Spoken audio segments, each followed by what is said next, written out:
আসসালামু আলাইকুম, কেমন আছেন? তো দেখেন কি অবস্থা এই রাত্রেবেলা। সব আওলানো ঝুলানো। তো মানে প্রচুর বৃষ্টি হয়েছে আজকে, অনেক বৃষ্টি হয়েছে সন্ধ্যাবেলা, মানে বিকেলবেলা। আর হ্যাঁ, সন্ধ্যার আগে এত ঝড় শুরু হয়েছে, মানে অতিরিক্ত ঝড় শুরু হয়েছে, বাইরে প্রচুর বৃষ্টি। তো আমি আবার যেহেতু মেজো আপুরা মানে ঈদের সময় মানে আসতে পারেনি, কারণ যেহেতু কোরবান দেয়, তো ওনারা ঈদের পরে আসবে বলছে। তো কখন আসে কোনো মানে ঠিক নাই, ওনারা আসবে মানে বলে আসবে না।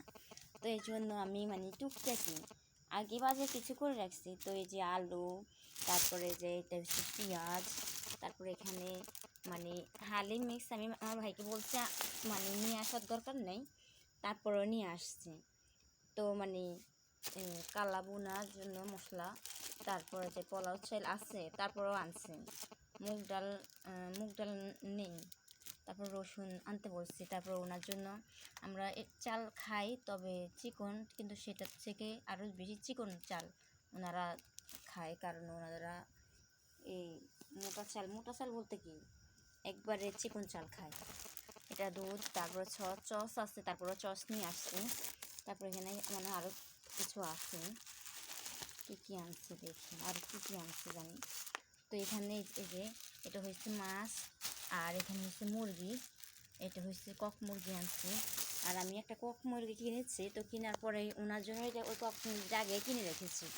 পরে কি হয়েছে, এখন আমার ভাই দেখতেছে মুরগিটা আমি ওই আনামে নিয়ে আসছি, কেটে নিই। তখন আমার ভাই বলতেছে যে ঠিক আছে যাই তো হক, ওই মুরগিটা তুই পালতেছস, তুই পেলে দেখ, তুই ওটার মধ্যে মানে ডিম টিম দেয় নাকি। তাহলে ডিম দিলে তো ভালোই, কারণ অনেক সুন্দর দেখা যায় ওটা, সারাদিন ঘুরে যে। তো অনেক দিন হয়েছে, এই জন্য মুরগিটা আর জবা করলাম না। তো বলছি ঠিক আছে তাইলে ওটা থাক, আর অন্য একটা মুরগি নিয়ে আসতে, আবার আরেকটা মুরগি নিয়ে আসছে। এই তো এইখানে শসা, লেবু, তারপরে যে টমেটো, তারপরে এখানে হচ্ছে এটা হচ্ছে ধনিয়া পাতা নিয়ে আসছে। তারপরে এখানে কাঁচামরিচ, চিচিঙ্গা, বরবটি, করলা, তারপরে এগুলো হচ্ছে পটল। তো আমি প্যাকেটগুলো এখনও খুললাম না, কারণ খুলবো।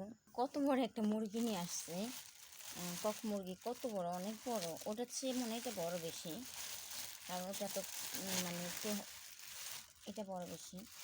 আর যেহেতু মুরগি আমার আছে, দেশি মুরগি আছে, তো মুরগিগুলো বেশি ছোট, বড়গুলা সবগুলা আমি যেহেতু একটু অসুস্থ ছিলাম তখন রাতা মারা গেছে। তো রাতা তখন রেখেছিলাম যে মেহমান আসলে ওনারা খাবে, তো এখন রাতা নেই, আর আছে ছোট ছোট মুরগি। আর ছোট মুরগি, বাচ্চা মুরগি তো খাওয়ানো অসম্ভব, তো এই জন্য। আর আমি এগুলো এখানে ব্যবহারে রেখে দিচ্ছি, কি কারণে এখন এগুলো সব কিছু ফ্রিজে ঠিক করে রাখবো। আর আমার অনেক কাজ ছিল আজকে, মানে কি বলবো, সব বান্ডুবারে পুরা হয়ে গেছে, বুকিং হয়ে গেছে।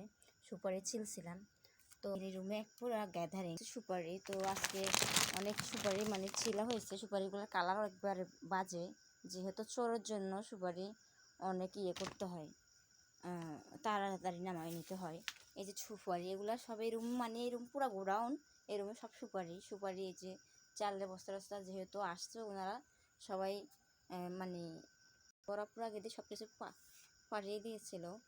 তো এখন ওনারা তো আসেনি, আসবে না এবার, তো এই জন্য সব কিছু গ্যাদারে আমি এগুলা মানে কোনো কিছু এদিকে গোছাই নেই, টুকিটাকে এই ড্রামটার মধ্যে ভরে রাখছি।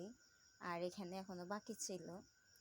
তো আর যেহেতু সুপারিগুলো ছিলতেছি বিক্রি করার জন্য, তো মানে অনেক সুপারি হয়, তো চোরের জন্য তো বেশি সুপারি রাখতে পারি না, মোটামুটি একটু। আমার সব কিছু বৃষ্টিতে আমি মানে পুরো অসহ্য হয়ে গেছি, মানে দেখেন সব আওলানো ঝুলানো। আমি বৃষ্টি যখন আসতেছে, ও দুপুরবেলা ভাত খাইছি, আমি তো বাইরে ছিলাম, ওই যে সুপারিগুলো করছিলাম। তো ওরা ভাত খাইছিল ভাই, তো ভাত খাওয়ার পর আমি যে প্লেটটা ধোয়ার সময় পাইনি। এর মধ্যে তো বিকালবেলা খুবই জ্বর শুরু হয়েছে, ও তো বাইরে চলে গেছে, ওকে বাজারে পাঠাইছিলাম। তো সব এলোমেলো, আমি সব কিছু গুছিয়ে নেব, আর এগুলা সব ফ্রিজে রেখে দিব, যেটা যেখানে রাখার। তা আল্লাহ হাফিজ, আসসালামু আলাইকুম, ভালো থাকবেন।